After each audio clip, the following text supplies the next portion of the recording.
মনোবিজ্ঞানীরা বলেন, নাম্বার 1, কেউ যদি তুচ্ছ বিষয়ে অনেক হাসেন তবে সে ভিতর থেকে খুবই একা। নাম্বার 2, যদি কেউ অতিরিক্ত ঘুমায় তাহলে সে অসুখী।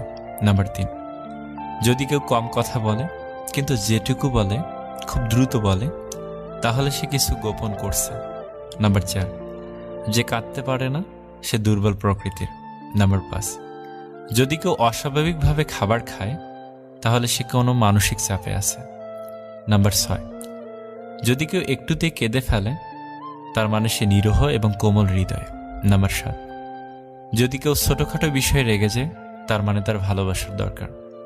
কথা বলতে যতটুকু যোগ্যতা লাগে নীরবতা অবলম্বন করার জন্য এর চেয়ে অনেক বেশি যোগ্যতা লাগে।